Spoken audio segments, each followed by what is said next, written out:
The Great Pyramid of Giza in Egypt is the only one of the 7 wonders of the ancient world to survive to the present day, and it remains a marvel of design and execution.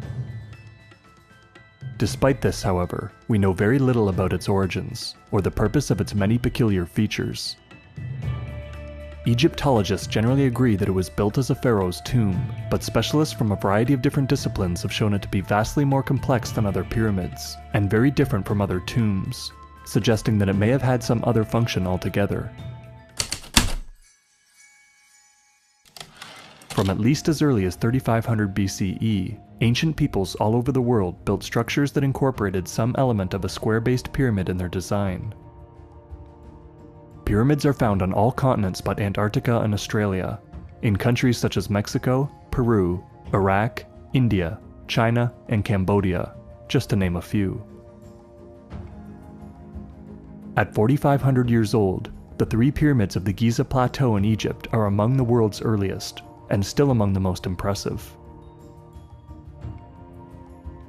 Egyptologists believe that they were constructed over about 100 years at the height of the ancient Egyptian Old Kingdom, in the middle of the 3rd millennium BCE, as tombs for 3 4th dynasty pharaohs. They are located just outside the modern city of Giza, 9 kilometers, or 5 miles west of the Nile, though at the time that they were built, the Nile was much farther west, and the pyramid sat on its western shore. The structures are part of an ancient complex that also includes several smaller pyramids, a few temples, tombs, and cemeteries, an industrial zone, a workers' village, and the Great Sphinx, all nestled by the edge of a cliff. Some have calculated that Giza sits at the geographical center of the Earth, or the center of all land surface in the world. The Great Pyramid is the largest of the 3 at Giza, and it's thought to be the first constructed. It sits on a leveled limestone platform built into the bedrock, though a mound of bedrock bulges up into the base. The sides of the pyramid face squarely in each cardinal direction, with the entrance facing true north to an extremely high degree of accuracy.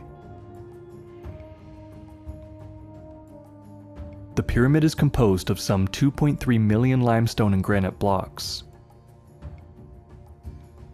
The limestone blocks seen from outside weigh an average of 2.3 metric tons each, but some of the granite blocks inside weigh more than 60. When built, the pyramid had a height of 146.7 meters, with a mean base length of 230.3 meters. Until the completion of the Lincoln Cathedral in 1311 CE, it was the tallest man-made structure on Earth. Though the 2nd and 3rd pyramids look about the same, they are in fact much inferior structures. They contain only a fraction of the amount of granite, and the stonework is of poorer quality. Joints run wide, blocks lack mortar, and the sides of the 3rd pyramid differ in length by nearly 2.5 meters. The Great Pyramid boasts far superior craftsmanship. The base is as close to a perfect square as any modern construction, and all sides fall within 4.3 centimeters of each other in length. A layer of smooth limestone casing blocks once covered the pyramid, giving it a white reflective surface, but most of these were looted for use in Cairo. The few that remain are set so tight that between them there is a mean gap of only half a millimeter. Materials scientist Michel Barsoum, building on a theory by Joseph Davidovits, has provided evidence that these casing blocks, and the blocks immediately under them, were not carved from natural limestone, but cast in place from a poured mixture. Most Egyptologists, however, maintain that the stones were quarried with copper chisels. The pyramid does not come to a complete point, leading some Egyptologists to believe that it once had 9 more layers, or a pointed capstone that was likely made of gold and stolen by looters. A little-known fact about the pyramid is that there are actually 8 sides, not 4. Each side is bent slightly in on itself along the vertical axis, creating a crease down the middle that's only visible from above, but can be seen from the ground on the equinoxes, when the 2 halves get different lighting. However, Egyptologists say that these bends were builders' errors that would have been hidden by the casing.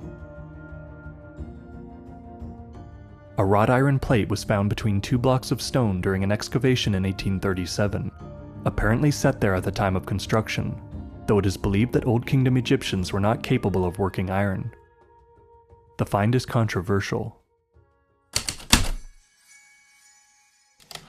Like most other pyramids, the Great Pyramid has a descending passage and a subterranean chamber, but it is unique in Old Kingdom Egypt for also containing rooms built above ground level. One of the greatest mysteries of the pyramid is that there are no images, adornments, or hieroglyphics anywhere inside, apart from some hidden graffiti left by the builders. The spaces are as empty now as they were when they were first explored, though they have since been cleaned and cleared of rubble.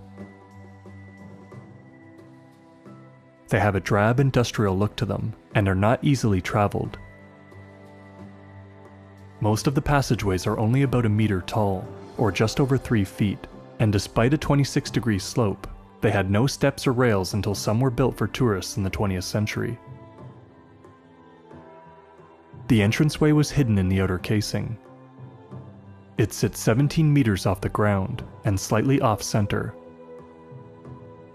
Though ancient writers such as Strabo were aware of this entrance and knew of the descending passage, at some point in history, someone tunneled through the stones nearby and broke through the ceiling of the introductory passage to get inside. Later Arab writers claim that the Abbasid Caliph al-Mamun dug this tunnel in the 9th century CE, but there are no contemporary sources to confirm this. The whole interior is laid out on a flat plain oriented north-south. The entrance leads to a tunnel that descends at 26 degrees and is remarkably straight. Over 106.7 meters, the walls and the ceiling drift out from each other by less than 8 millimeters. In the part that's built, not carved, they drift out by only half a millimeter. This passage ends in a small, crudely cut chamber 30 meters underground. The rock in this room is heavily eroded, as if by water. There is a strange pit dug in the floor, and a passage into the south wall opposite the entrance that dead ends after 16 meters. The first descending passage breaks off into an ascending one at the same angle, originally hidden by a limestone facing, and blocked on the other side by 3 large granite plugs. There is also an irregular tunnel that climbs steeply from the end of the descending passage, and connects with the end of the ascending one. From here there is a level passage to a small room with a sloped ceiling, and a tall corbelled niche in the wall. The room is called the Queen's Chamber, though no queen was interred here. When it was first discovered, this room was covered in patches of salt that were several centimeters thick in places. There are 2 shafts about 20 centimeters square, extending up and out from the north and south walls, though they were covered when found, and hidden in the walls. A dual hook made of copper was found in one shaft, and a stone ball and piece of cedar wood in the other. These shafts are blocked after 63 meters by stone slabs with copper handles. When a crew with a robot drilled a hole through the slab in the southern shaft, they found it was blocked again on the other side. From the point where the passage to this room begins, the ascending passage becomes the Grand Gallery, which has a high corbelled ceiling. There are evenly spaced inlets in the floor along the walls, and corresponding scorch marks on the ceiling. The gallery ends in a short passage to a small room called the antechamber. There are grooves in the walls, once thought to hold 3 large granite slabs that could be independently lowered to block the entrance to the last room, called the King's Chamber. The King's Chamber is entirely faced with granite, and was found containing only a chipped granite box with a crudely chiseled finish. It has walls that are freestanding, or isolated from the floor and ceiling. The ceiling is made up of huge granite slabs that weigh a total of 360 metric tons. Above this are 4 more layers of giant blocks, some weighing more than 63 tons each, separated by short spaces and topped by a sloped granite roof. The pockets are called the relieving chambers because it is thought that they help distribute the weight of the roof. However, the Queen's chamber bears more weight with the same roof, and no such relieving chambers.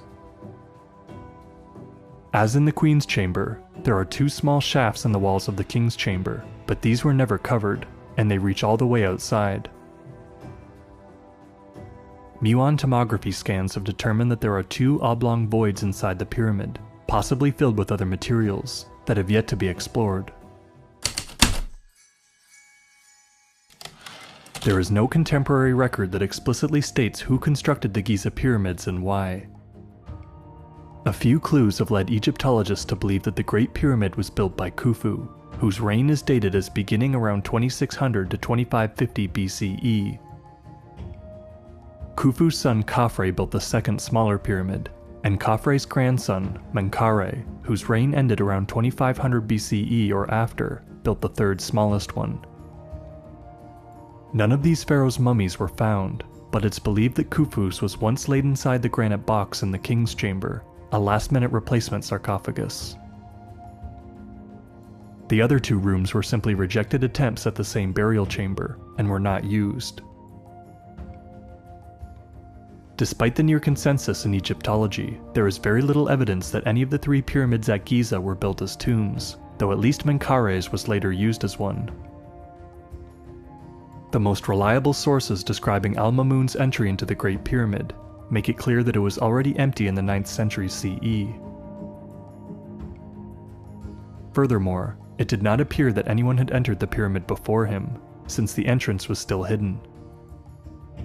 The king's chamber was already unsealed, and there is no evidence that any kind of obstruction had been forcibly removed. There were 90 pyramids built over 1,000 years in Old Kingdom Egypt, but only some were clearly tombs.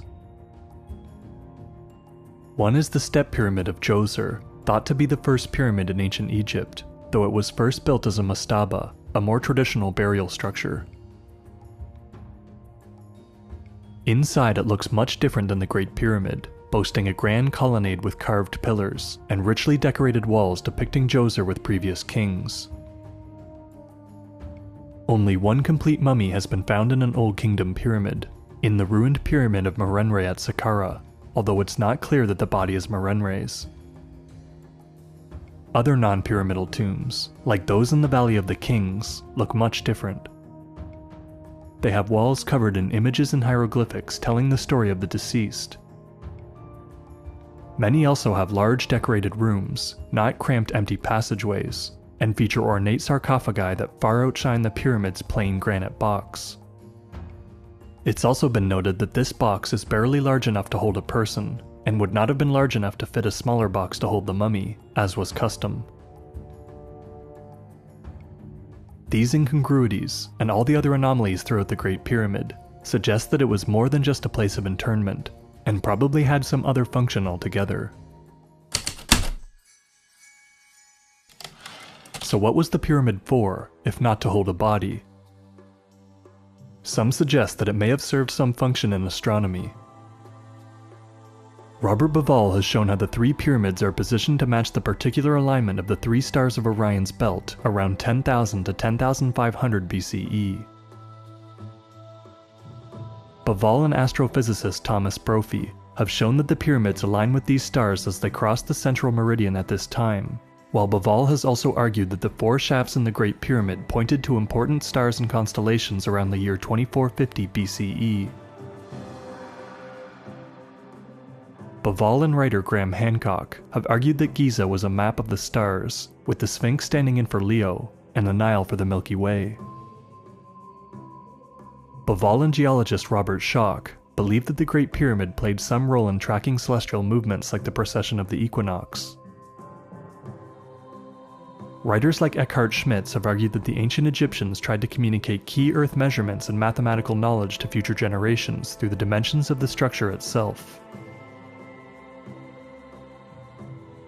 For example, if the pyramid were scaled up so that its base was the diameter of the Earth, then its height would be the radius of the Earth plus the radius of the Moon. Randall Carlson of Sacred Geometry has shown that the pyramid's length is almost exactly half a minute of latitude, and argues that the dimensions of the Earth are encoded in the structure at a scale of 1 to 43,200. Many components of the Great Pyramid appear to be designed according to the Golden Ratio, or to pi, though most Egyptologists maintain that the ancient Egyptians were not aware of these concepts. For example, pi is closely approximated in the slope of the outer walls, and the Golden Ratio is reflected in the various elevations of the three chambers and the dimensions of the King's Chamber. Having previously presented evidence of powered machining in the pyramid, Christopher Dunn published a book in 1998 that suggested that the ancient structure was a power plant for a microwave beam. Dunn believed that hydrochloric acid was poured into the south shaft of the Queen's Chamber, while hydrated zinc was poured in through the north. They would mix in the Queen's Chamber and produce hydrogen gas, which would have reacted with the limestone to create the salt that lined the walls. The hydrogen would then drift up into the King's Chamber through the gallery, where it would have been energized by pulsing compression waves generated in the subterranean chamber, causing a microwave beam to fire out the southern shaft. Dunn suggested that the pyramid quit working after a large explosion in the King's Chamber, for which there is some evidence. The red granite box, originally a rose color, is dark brown, as if scorched.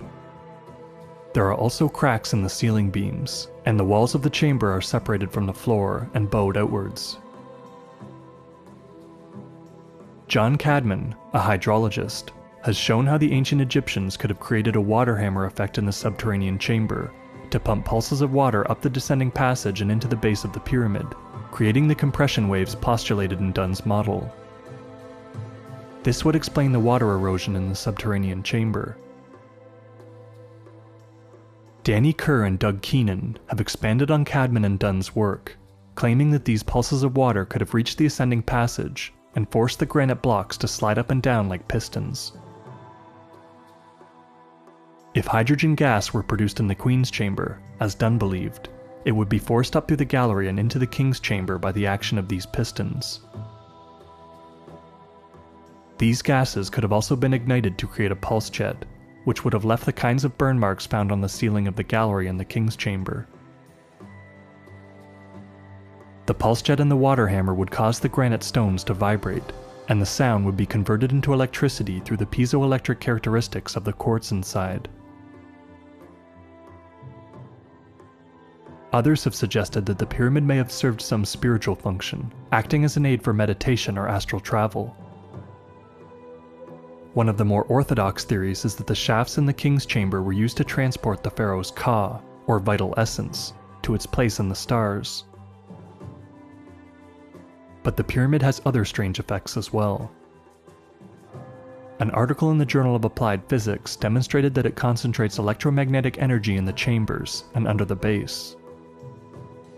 Visitors regularly report strange feelings in the chambers, especially when lying in the granite box.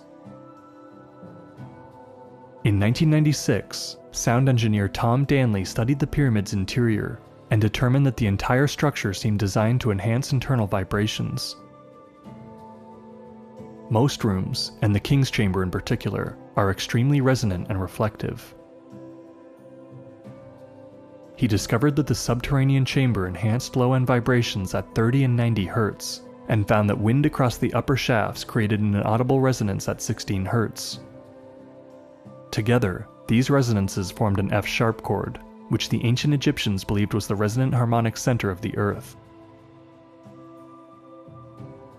Acoustics are an integral part of achieving altered states of consciousness, and many ancient cultures entered trance states with the help of sound vibrations and reflective spaces. Perhaps the pyramid was designed to facilitate mind-altering experiences for religious or spiritual purposes, as Schock has speculated. Though the majority of Egyptologists insist that the Great Pyramid was a tomb for Khufu, no mummy has been found inside, and its interior spaces look nothing like the grand galleries of other tombs. Many of its most perplexing features suggest that there was some other purpose to the structure. one can derive a variety of Earth measurements, stellar alignments, and advanced mathematical concepts from its design, and it has too many peculiar acoustic and electromagnetic properties to assume that they weren't intended. We may never know whether the Great Pyramid of Giza was meant to watch the stars, generate power, or facilitate the voyage of the human soul, but it was almost certainly something more than just a tomb.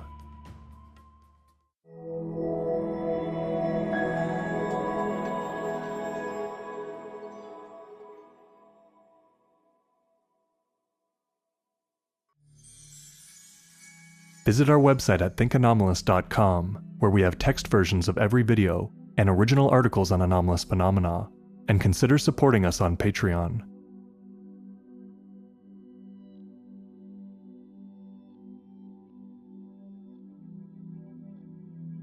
Now, in Mexico, more secrets have been revealed about the ancient city of Teotihuacan. Researchers have spent years digging beneath the surface to find remains of a settlement that's believed to date back more than 2,000 years. And the latest discoveries seem to highlight the religious devotion of some of the people who live there. The BBC's Tim Ullman has been digging for more. Its majesty is always apparent on ground level, but the real mysteries of Teotihuacan are found below the surface. This tunnel, directly beneath the Pyramid of the Sun, has proved to be a treasure trove for researchers. At least 100,000 different objects have been catalogued, including finely carved statues, jewellery and ceramics. It has been almost 12 years of continuous research and exploration. During that time, we've discovered many objects and materials in an excellent state of preservation, which broadens the perspective of what we initially thought. In its heyday, a period from around 100 BC to 550 AD, Teotihuacan was one of the biggest cities on Earth. A contemporary of ancient Rome, as many as 200,000 people may have lived and died here. Priests, perhaps under the influence of hallucinogenic plants, offered gifts to the gods of the underworld. What surprised us most were 4 bouquets of flowers. We were able to see some leaves, which will allow us to identify what type of flowers were used for this ritual. Then we'll know what time of year it happened. The digging goes on, the research continues. Perhaps the city of Teotihuacan has more secrets to give up. Tim Ullman, BBC News.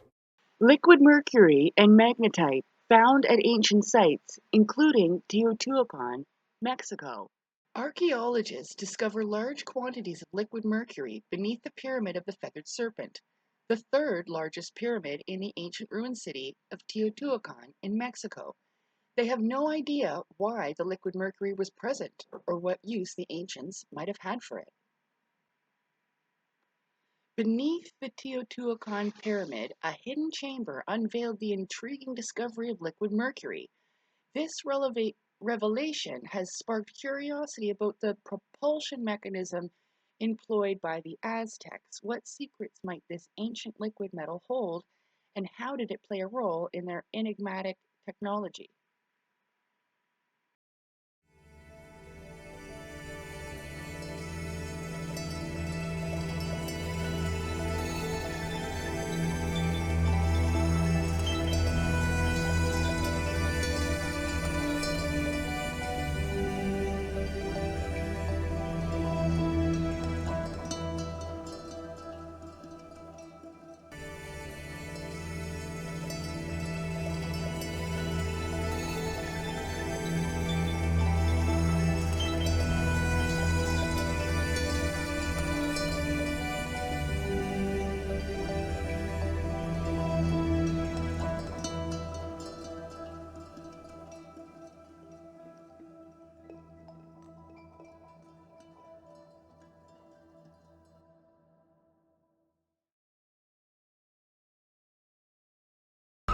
A groundbreaking discovery at Tula Hidalgo, a municipality in Mexico, unearthed 10 feet beneath the surface.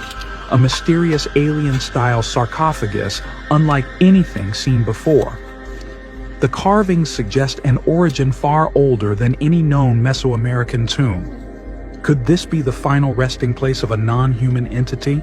Could this discovery rewrite history?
Hey everybody, it's me.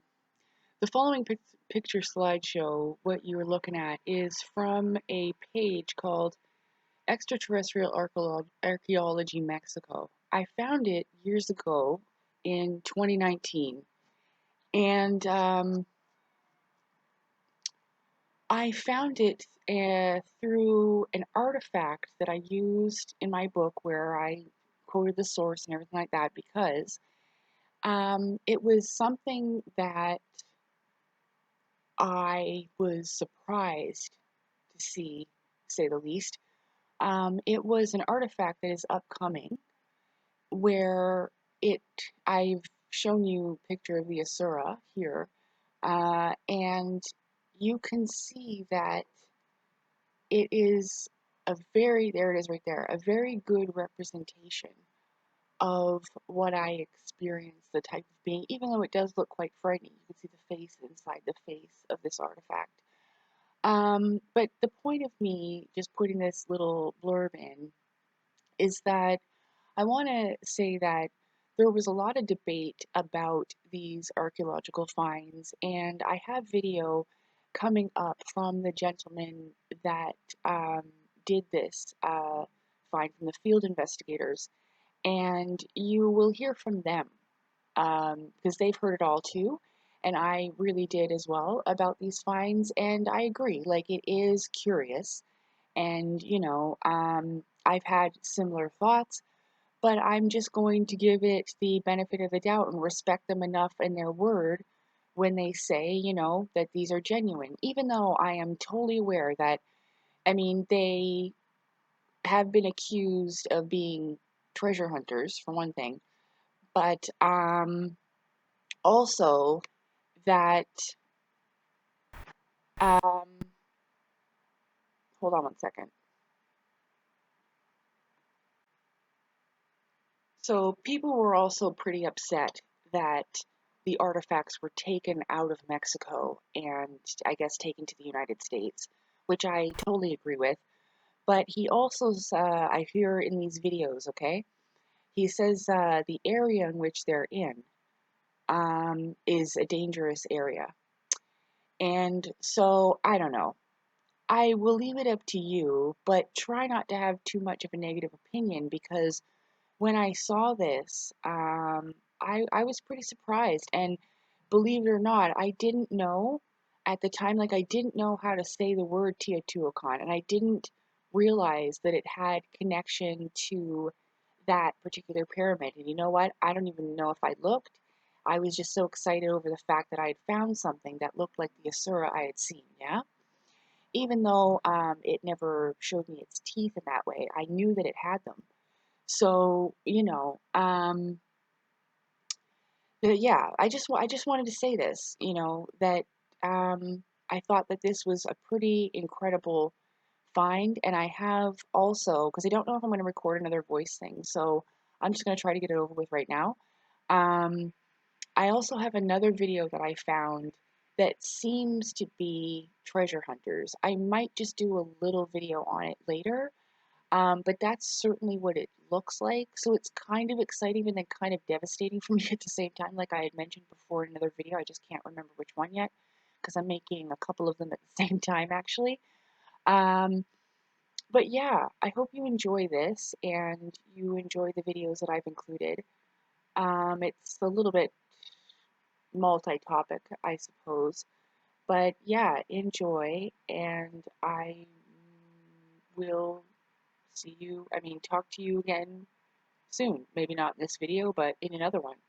Take care. Bye. Catching this on film was one of the greatest things I've ever seen. Just everything changed after this day.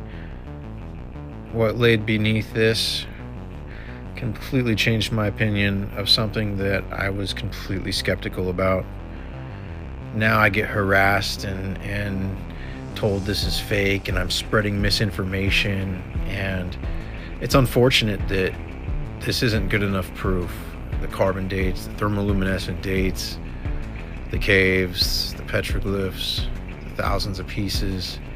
You would think with that amount of evidence, the triple ground floors, 12-foot holes in the ground, multiple sites, multiple caves, metallurgy, a currency, you would think with all these discoveries that this would be absolutely something that people with backgrounds in this type of education and academia would jump all over at the opportunity to try to understand this more. I've seen them try to understand things on certain sites and certain locations with archaeological support that, makes zero sense in comparison to this. What's interesting to me is I thought that it was just the lack of knowledge or lack of information being directed, maybe people trying to get rich off of this and not wanting to get it to the proper authorities or the right channels, and I found that to be completely incorrect. And now the site and many others are attempting to try to get the sites looked at and inspected and authorized as a World Heritage Site or recognized as a World Heritage Site to protect the land and protect the history from what's going on. However, getting this sort of, I guess support, you would call it, from the local INAH or archaeological divisions in these countries seems to be really challenging. And it's a lot of these people just look at this as it's all fake and there's no way it's real, and it shows things on it that I've seen on sci-fi movies, like why should I take this guy seriously, and I respect that. A lot of people come and they say fake, just like I did. I said that this was all fake and that there was no way that this could be real if it wasn't being slaughtered on the news. Like this should be major compared to they found other discoveries that are far less intriguing in my opinion and made 10 times bigger deals of them. And I kind of wondered this with Göbekli Tepe specifically and certain sites in Peru, and taking the Nazca mummies for instance. I've watched numerous documentaries and talked with people who have worked on these projects, and they've tried very, very hard to get the government to go out and validate what they found, and they refuse to do so. In fact, the first mummy was finally taken in here just within the last year, and these things were discovered back, I think, in 2017.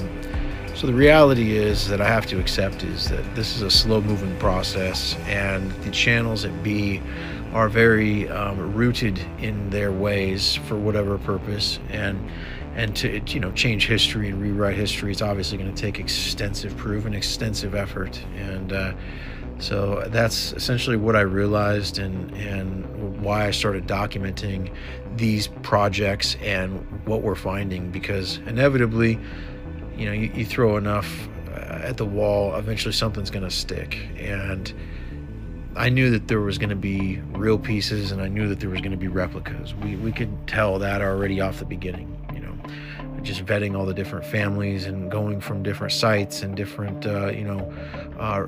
leads, I should call them. This, my friend over here in this state has this, etc. We traveled all over trying to understand this at first, and we settled in here in Tula because of the extensive, petroglyphs and the large amount of yield in terms of caves and pieces, and the pieces were so just detailed with what seemed to be Egyptian and Sumerian together. We find major depictions from both, and studying more closely now in Egypt and seeing in like the tomb of Nefertiti, we actually find some of the same symbols in that tomb that we're finding here on these pieces. And it almost looked like cuneiform to us, to the untrained eye at the beginning. And so it's interesting to see some of these symbols and some of these shapes reused from culture to culture here. And what both of these cultures believed in was something pretty extensive. And their belief systems, and not only their belief systems, but their knowledge about the cosmos and their knowledge about the afterlife and certain types of preservation, obviously embalming and things of that nature. It's really it's an incredible fit to think that that's where it all started. We think that it all started there in Sumeria, and then maybe now Göbekli Tepe is a predecessor to this civilization, which would make a lot of sense to me 13,000 years ago, because we've seen a lot of dates like that from the items coming in Mexico that we're finding here. So that being said, I truly believe that what we'll find in the future is that there was, civilizations and things before we once anticipated. But, we all have it in our mind that the start of mankind was, 8,000 years ago or something like that. And so it really changes everything to see it from another light. But if we're finding evidence of other species that walk the earth, obviously we know there's, a lot of different variants of Homo sapien and Homo copernicus and, all these different Neanderthal type changes throughout the evolution, and we don't fully understand how it works, and there's no direct line through it. And what's interesting is when you start looking at the chromosomes and different mutations that have occurred, and the chances of those mutations happening again just in a birth-to-birth situation, it doesn't happen.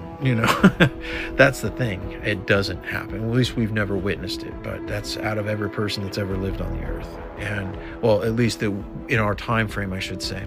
So that's the interesting thing, seeing all these depictions of all these other types of beings. It's very logical to me that the dawn of our civilization of mankind did start around that time. However, there was something prior, and that's why the noses are ripped off in Egypt, and why there's so much turmoil and so much argument over the age of things like the pyramids and different sites like Stonehenge. There might have been two different eras of organic material on these sites.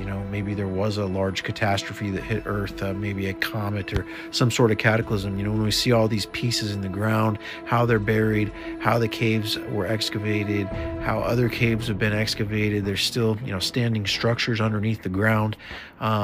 It's very logical that something happened that covered these things up. And if you look at the large quarried stone and how it's positioned in this odd off-kiltered situation, the only way it would get settled like that, gravity obviously would lay it down flat. So the fact that it's on its corner like that in that form, the only thing that could make any sense to me was that there was water moving around with a lot of mud and stuff like that at that time, and that's what inevitably settled there. That being said, we've since these excavations were done, we found other caves now, and inside these caves there's still standing structures, and you can actually see in some of the areas where the pieces have all just kind of been pushed into a corner or into the end of the area, and so we're thinking, logically speaking, that this was water and it eventually settled and pushed all these pieces back, and that's why they're laying in a silty, very It's a very silty substance that they're laying in, high in dust and mud, stuff that you would find at the bottom of a lake bed or at the bottom of something with a lot of water and dirt and debris, etc.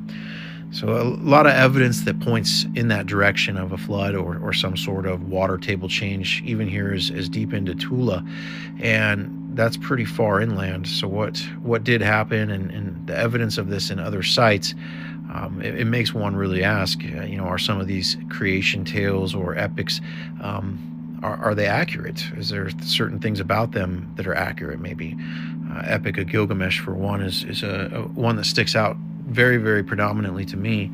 And also that, the story of this giant and half man, half God, it's very interesting because you have this type of pharaoh rule in Egypt that are supposedly the walking human gods, and then you go look at one of the non-canonical texts like the Book of Giants, and you see in there Gilgamesh listed by name. You see Marduk listed by name in the Bible as well. And that to me, obviously Babylon is a big part of the Bible, and it's where Abraham came from. You go to Iraq and you'll find the ziggurat of Ur, and right next to it is the home of Abraham. Seeing the things that we see now with the Anunnaki symbols and Anunnaki beings and different variations of how the Anunnaki were interpreted or depicted off of these pieces in compilation with Egypt. And then you go to Egypt and you look into the ancient Kemet and places before Egypt and what they came from and where their beliefs came from and that type of stuff. It's very, very interesting to me because obviously there's a connection here between these civilizations that spanned across the globe. And when you start talking about global civilizations and ancient advanced civilizations, there's people like Graham Hancock who have been talking about this and preaching this, as well as many, many others for some time now. And many of them have faced ridicule, specifically Graham, by the Archaeological Society and other academia things. I even was reading a report that they tried to have his show Ancient Apocalypse on Netflix removed or not to be made into a second season or something of the nature. But there was a pushback that he was facing, and I've watched these shows, and what he's saying absolutely goes hand in hand with what we're seeing here, and on a level that is,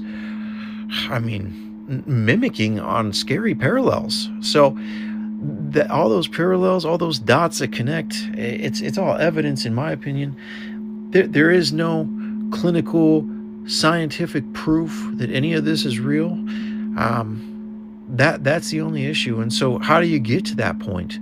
At first we were told, well, you need to get carbon dates, you need to get archaeologists, you need to get geologists. Okay, we got that. We've done that. We've got petroglyphs, we've got organic materials, we've got all kinds of things, bones, resins, adhesives, you name it, ceramics, pottery. Okay, what's next? What would be the best next step forward? And where that would be is to get this, detailed into a peer-reviewed article of science and get it reviewed. And that's really the next step at this point, is finding someone who wants to take this under their wing and actually go out there and put their name on the line and put the truth on the line. And, a lot of people have pushed back saying that's fake. They'll say, oh, that's fake. A lot of comments, a lot of people that are just trolls or whatnot. But then there's actually really credentialed people who are immediate to say that that's fake. I dealt with an anthropologist who specialized in Mayan and Aztec specifically, and she told me that I was living in a fairy tale. And, that hit pretty hard. She wouldn't take my money to test the stuff to prove it to me. So that was a big red flag to me. Like, if someone's going to claim that your last 5 years of work is BS, then I would hope that they have some evidence to stand on, because I've been sitting here providing evidence for 5 years, and you're going to come on here or come around and just claim it to be fake because of a picture you saw, or because of what somebody else said, or because it's not the way that you want it to look, because you're used to seeing it out of this country that experienced completely different geological situations. I mean, that's like saying the stuff that's coming out of Pompeii with Mount Vesuvius is BS because it looks too good.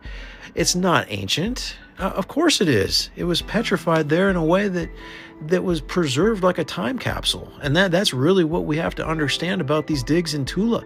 You don't know, and I'm talking about every person, unless you've done extensive work in Tula, you don't know how the pieces are going to come out of a sealed tomb like this. There's just no way for you to understand that unless you go do work and put your hands on the ground and say, yeah, this is the right type of ground, this is the right type of documentation, or this isn't. And so I just encourage anyone with an academics background who wants to push and say that this isn't true, please, by all means, show me some proof.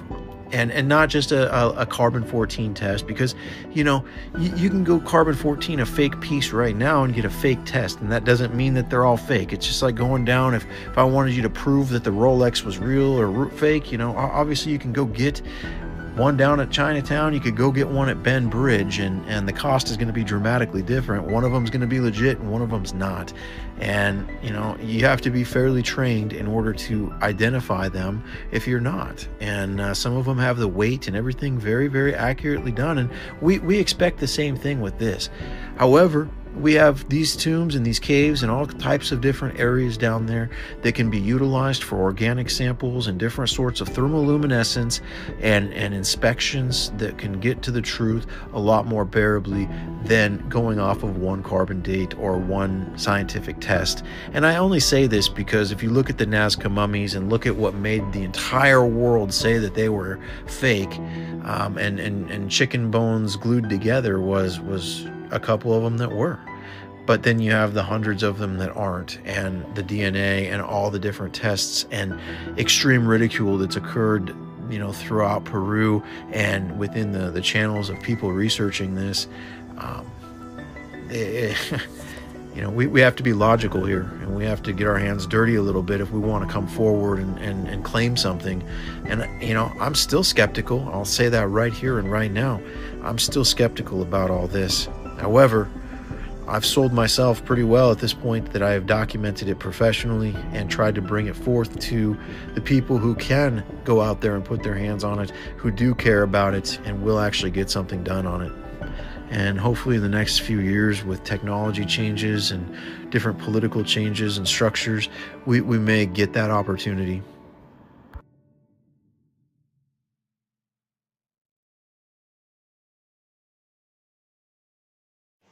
أقسم بالله ثواني من الخيال، من الخيال. شوفوا الوهم، شيء لا يصدقه عقل. تابعوني تشوفوا كل جديد ومريب. صفحتي على اليوتيوب ادعموها. Yes, that's well over 200 degrees centigrade. We can now show the Leidenfrost effect. So when I drop the water on this time, it won't just bubble and disappear. Something quite remarkable happens. It stays in place. Higher temperature, yet the thing doesn't evaporate. Oh, it spins beautifully, isn't it? Let's put another drop in so he's got a companion. What's happening here? Something quite extraordinary. There's an even bigger one now.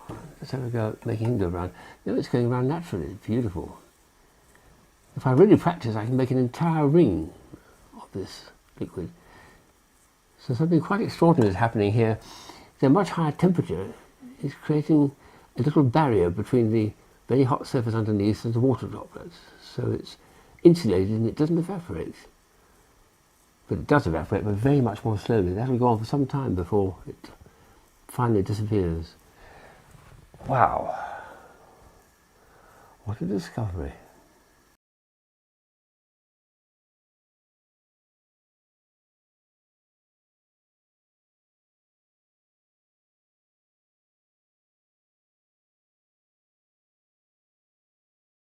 I tried to tell you that that those old fireplaces wasn't used for burning coal and wood, and you didn't believe me. But when I say I got your ass, oh, I've got your ass. So, this is how the fireplace used to work. There would be a metal plate at the back of the firebox which would reflect infrared rays when the fireplace was heated up. There would also be 2 ether capacitors in the fireplace which provokes eddy currents in the metal frame which transmits them to the metal plate at the back.